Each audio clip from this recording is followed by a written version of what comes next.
My guest on this week's episode of Suds Search is Jamie Indigo, Senior Tech SEO Analyst at DeepCrawl. Jamie is one of the leading technical SEO experts in the world. She likes to point out that she's 100% not a bot, but she speaks bot. Jamie is an in-demand conference presenter and a must-follow on Twitter at the handle @JammerVolts. A few places you may have heard Jamie present include Brighton SEO, SMX Milan, SMX Munich, SearchLab, and Engage. If you followed SEO even casually over the past couple of years, you probably heard about Core Web Vitals. It's been one of the most popular topics at conferences and on SEO Twitter. Increasingly, Google is measuring page experience in an effort to improve rankings. What are Core Web Vitals? Why are they so interesting to technical SEOs? How do you measure and improve Core Web Vitals? Jamie will give our audience answers to these questions and many others. Grab something cold to drink and join me for a conversation with Jamie Indigo, one of the leading technical SEOs in the world. We'll nerd out about the nuances of Core Web Vitals. We'll chat about how to use Lighthouse to get a better sense of all this, and I'll spend a little time discussing her awesome gig at DeepCrawl. Hey, Jamie Indigo, welcome to Suds Search. How you doing? I am peachy keen. How about yourself, Mark? I'm doing great. Welcome, and I am so happy you have a drink. Sometimes we don't get people there, so I'll give you a virtual cheers as well. Thanks for coming on. I want to kind of set the table here and let everyone know I am not an expert in what you're an expert in, even though I do SEO. So I'm going to be learning with the audience a little bit.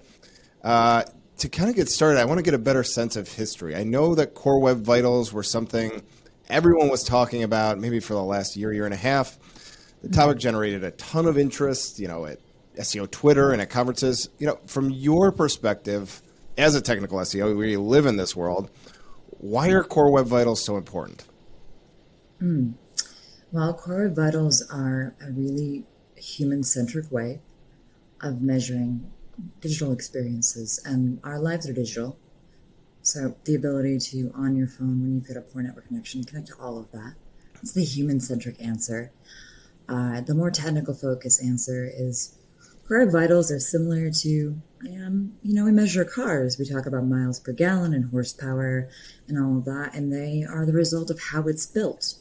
And Core Web Vitals is the unified standard of measuring how we build or render a web page. Awesome. So again, this is my ignorance, but before we had Core Web Vitals, did they replace something? Was there something else that was sort of a measuring stick for how you were doing, or did nothing exist before Core Web Vitals? Before Core Web Vitals, there was Lighthouse testing, and that was always lab data, and you had metrics you were really aiming to hit, but the adoption rate and the ability to test at scale was pretty limited. Okay. I was at an in-house gig, and we set up a local node instance and gave it a list of URLs that would run every week. We ported that data into our data visualization tool, and we follow it that way. But this was a big company that had the resources to do that, and most don't. But the correct data, that makes it even playing field. Everyone gets to know. Everyone gets to play. Awesome. Well, recently you co-wrote a post, I believe, on Search Engine Journal about Lighthouse. It was titled "A Technical SEO Guide to Lighthouse Performance Metrics." I thought it was really interesting. This was again, me trying to get more informed on this stuff. Lighthouse is this way of measuring everything, and it maybe help us understand what is Lighthouse and what does it have to do with Core Web Vitals. Absolutely. So Lighthouse was announced, I think it was 2018 I/O.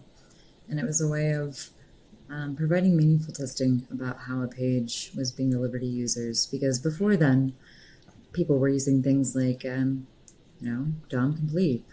And unfortunately, that led to some tactics that weren't great. So people would do what they call hole punching. And they would just be like, DOM is complete, and then I'll add this stuff in. And sometimes that was really important stuff. And we kind of didn't add it to the last second. They announced that this has been a constant iteration, and it's been pioneered by the Chromium team, which is wonderful. So actually, Chromium announced Core Web Vitals before, Google Search did. The team behind that, it's folks like Rick Viscomi and Adios Manny. I think they are fantastic developers who really prioritize how do we reach the next billion users? How do we make the web more human-centric? So we started with Lighthouse. there's always iterations. If you are active in that community, there's always calls for feedback. How can we calculate this better? How can we measure this better? Even the core vitals have gone through changes and modifications, and they're going to continue. It really just becomes we do the best with what we have and what we know. When we know better, we do better. So before Lighthouse, it was anyone's best guess, and we were making performance, quote unquote, improvements like hole punching that weren't actually helping a user. They were just meeting a standard set by some stakeholder who was like, make this faster. Yeah. Interesting. I mean, so what I know about Lighthouse, and for anyone who hasn't used Lighthouse before, you get a score. It's like a 0 through 100 score. You get 4 scores. You get, correction, you get 4 scores. And help me just explain the metrics. So 0 through 100, 0 being bad, 100 being good, kind of put this in context for a newbie. Like, what does this really mean? Okay, so Lighthouse is meant to be when RUM data, when real user monitoring, when the crux report tells you there's an issue, that's when you use Lighthouse or another set of lab data. So we found out it's real, it's happening to real people, and then we take it and we put it in a petri dish and we start dissecting. We start looking for what is the issue, what is making this non-performing or difficult to load. The Lighthouse score, those 4 big numbers are really when you have a C level who's going to read that email for about 14 seconds, that's your screenshot to go ahead and share to them. Not meaningful in any other format than that. But when you need the stakeholder buy-in and there's a big scary red number, great. You start breaking it down. There's 5 metrics to it. Of course, 3 of them are the core web vitals. And these have changed. Actually, the Lighthouse article you're referring to was a rewrite. I had written it for Lighthouse version 6. And this latest one covered 7 and 8. I'm sure there'll be more rolling out. Okay. And so one of those is, I think the article is a lot about performance metrics, if I'm not mistaken. So I make sure I'm using the right terminology. And this starts to get into a topic I hear about all the time that I know a little bit about, largest contentful paint. Specifically, what is being measured with LCP and what are people doing right and wrong typically? What are some common things that you just run into all the time that people are doing incorrectly? Oh, yeah. That's an excellent question. Thank you. So largest contentful paint is the node on the page. So a node refers to an element, and this can be an image, it can be a block of text, but it represents the biggest piece of content that's above the fold. So what's on the screen before you interact with it, before you scroll anything. It is, very important. It's that visual cue. It's that, hey, your thumb can stop hovering, you're good, be cool. Biggest problems I see with it pretty frequently are fundamentally the problems that impact all of them. We don't load what matters when it matters. So if you're prioritizing loading your footer, if you are prioritizing loading 75 external marketing pixels, stop it. Stop it right now. Too many pixels? Okay. So many pixels. And most of the time people don't make them asynchronous or defer them. So essentially that head is the instructions on how to build this page, how to get to that LCP. Right. And if your instructions say, go to the neighbor's house, knock on the door, wait for them to answer, and come on back here with what they give you, you are at the whim of these third parties. Yeah, fascinating. So largest contentful paint, I think it's the most talked about, but it's not the only thing by a long shot. I've heard you actually talk about total blocking time, which is something I didn't know that much about. And in your article, what I learned is it's weighted approximately as much as largest contentful paint. What is total blocking time, and how does one go about improving this metric? It's a really good question. So it's important to note first that total blocking time is only going to be available as lab data. So that's what's going to be in Lighthouse. If you're looking at your crux data, if you're looking at that real user monitoring, the equivalent is first input delay. And that is, if I go to tap at a thing, if it's my e-commerce site, and I'm like, I want to buy that, how long between my tap and browser responding? So lab data is the total blocking time. They have different thresholds. They are proxies for each other, and every browser has a main thread. Main thread is where all the big tasks happen, and sometimes those big tasks are entirely too big. So instead of blocking things out and rendering the node that's your LCP, and then the node that's your navigation, and the node that's every other piece on the site, it's one giant task. It's one beefy, Herculean feet. And it occupies that main thread for so long. Or if you've got a tag manager in play, you don't unbounce your events. So you have a tag manager, you have 75 marketing pixels stuck. Those things are firing back and they're interrupting the main thread and they're taking that over. So your user is like, I wanted to buy it, but the website wouldn't load. Oh, look, right. Instagram notification. Bye. Yeah. Oh, fascinating. So I think, at least two of the things, some of the things I look at, I feel like many of these things are about speed, like making sites faster, making load time faster. Speed is not the same as performance. Sorry. Okay, so maybe that's a good way to good thing to dwell on for a second. The difference between speed and performance, I that's a mistake I made then. Kind of correct me. What is the difference between speed and performance in this context? Absolutely. So Core Vitals takes the idea of speed and instead makes it human-centric. Yeah. So your page may not be that fast because you lazy load that footer, you are client-side rendering, people also bought or read, whatever it is, but that content that's above the fold, you prioritized it. You prioritized getting the user a sense of my request is answered, my information is here, and it can respond to me before you loaded the rest. It's not how fast, how many milliseconds it is to your DOM complete, which led us to that hole punching and that whole nightmare. Right. It's how quickly did you provide a meaningful experience to a human?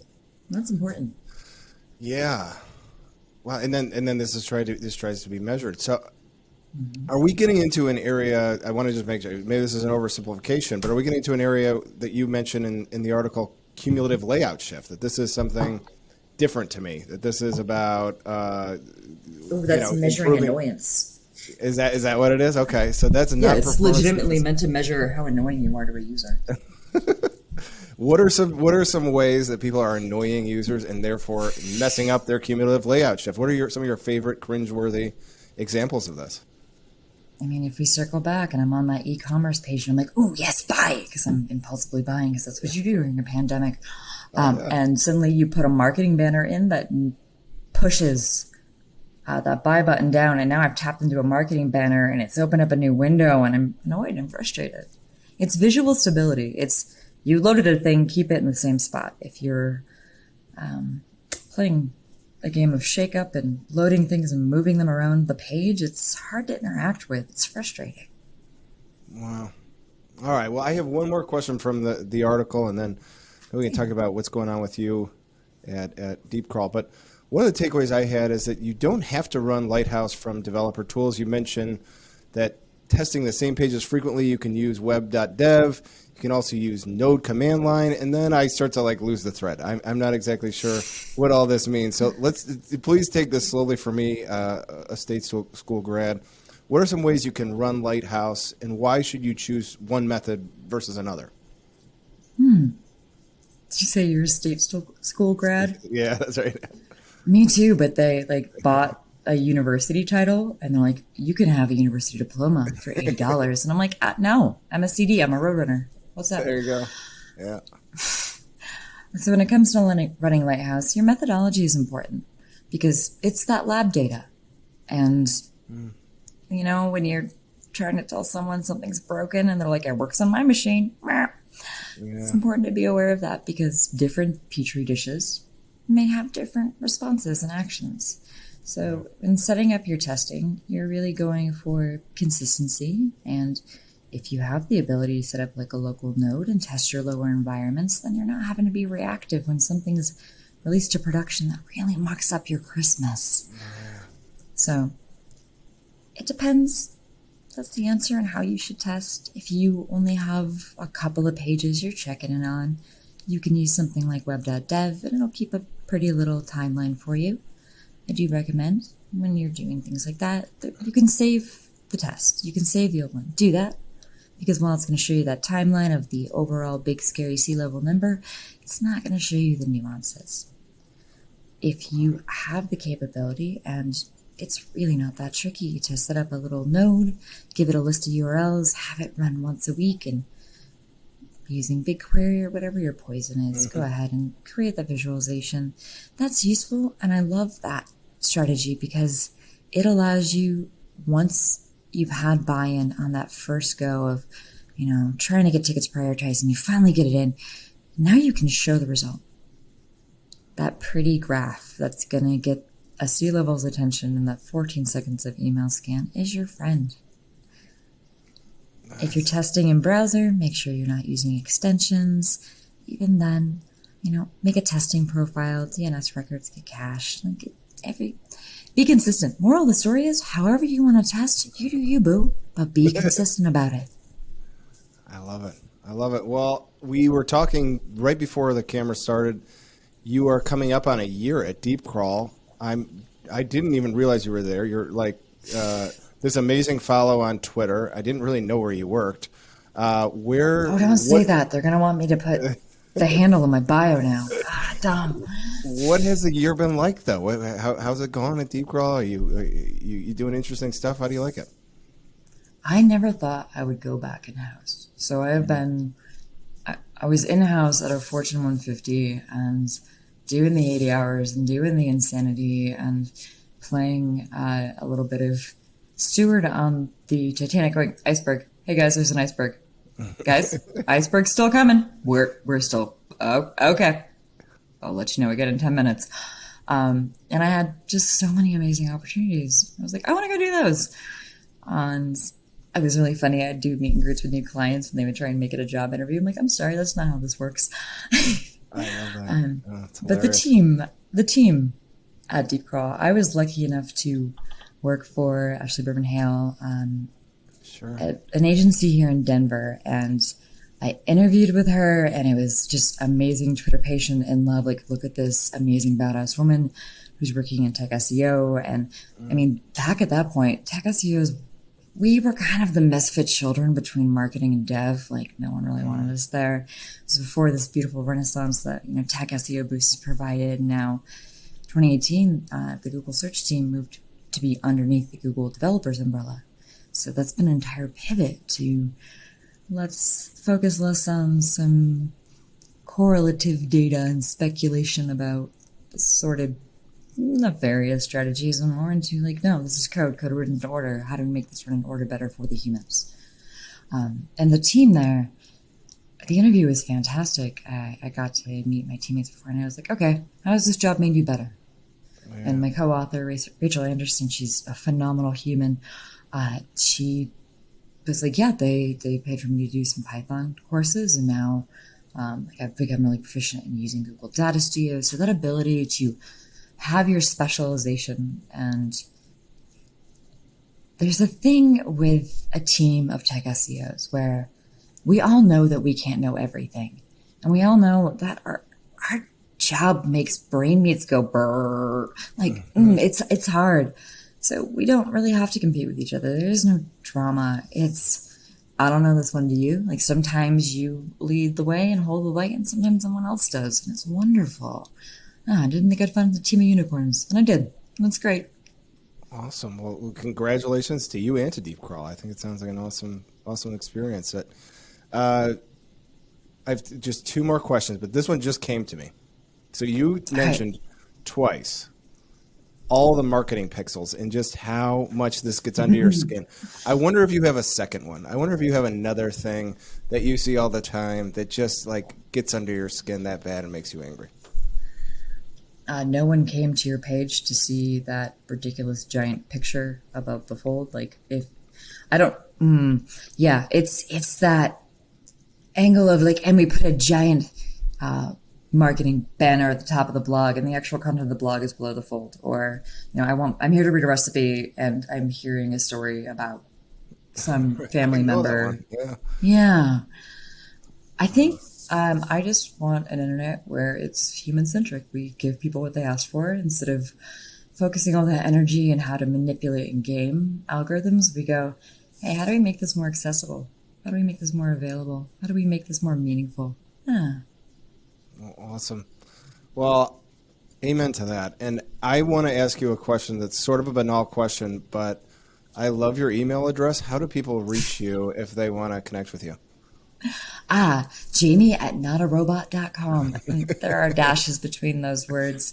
It's great when I was solo consulting and I'd, have to put in requests for the data sources or to be whitelisted, and the team would get an email from Not a Robot, and they're like, security is like, is that you? I'm like, hey, OPSEC, yeah, that's kind of the joke. I'm glad you laughed too. I love it. All right, well, very cool. Well, I have had a great time. I appreciate from one state schooler to another you explaining this to me. And what was your mascot? Well, who was my mascot? Is that what you said? Yeah. The Spartans. The Spartans. Yeah. Who was yours? So we were the road runners because the campus is basically taken over old buildings of downtown. Like, they were houses. Some of them are still houses. And they're called the road runners because you had to dart across traffic to get to class. Awesome. Well, listen, like, where can people see you? Are you going to be speaking anywhere? Are you, there's like you're in Denver. Do you do the Denver Beers thing? That's a great community there. You have the best. Yeah, SEO Beers is my favorite. It's great. Getting together with other SEOs to just have a drink and not pitch anything, to just talk through interesting ideas, finds, quandaries. I'm going to be speaking at Brighton SEO. You can catch me and Christine Brady. She's also another Denver-based SEO, talking about Chromium and cores, helping SEOs understand that Google's web rendering service is based on Chromium, and Chromium inherits a lot of its policies, that WRS inherits policies from Chromium. So it's very useful if you are trying to troubleshoot some rendering issues. Like, you ship the code, but the content's not there and you can't figure out why. This one's for you. And I'm also going to be at AdWorld talking about Core Web Vitals. All right. Now, Jamie, this is everybody's favorite part of the show. This is where Greg Gifford gives me a question for the guest, and he gives me no context. So I don't know anything about it. It's a bit of a high wire act for both of us. So for you, he has two. The first one is Iceland. Does that ring a bell to you at all? I just got back from Iceland. Oh, what were you living there, visiting there? What were you doing? Okay. This is fantastic. So, I rented essentially what was a sized up Power Wheel. Like, remember those tiny Barbie Jeeps the kids used to drive? Sure, it looked like that. And it had a tent on the roof. It was a clamshell thing, and it pops open and there's a tiny ladder. And I solo road trip and camped my way in Iceland, and I hung out with puffins, and I saw an active volcano, giant fields of volcanic moss, a black sand beach, hot goth summer happened. It was fantastic. I am jealous. I'm going to have to get some notes from you before I go to Iceland next time, because that sounds like right up my alley. Brilliant. Please do. Next, no context Greg question for you is horror movies. I know this is a big, like, Greg loves horror movies. Do you share his fandom for horror movies? Oh, I love horror movies. They are my favorites. They don't follow the hero's journey, and I love that. It's not like the traditional archetype. Smart horror movies are a gem. Right. Well, this has been awesome. Like, you've been great to talk to. I love everybody there in Denver. I'm going to have to sign off now. You've been awesome with your time. I'll give you a virtual cheers. Jamie, thanks for coming on. Cheers, friend. And we'll be back next week for another episode of Suds Search.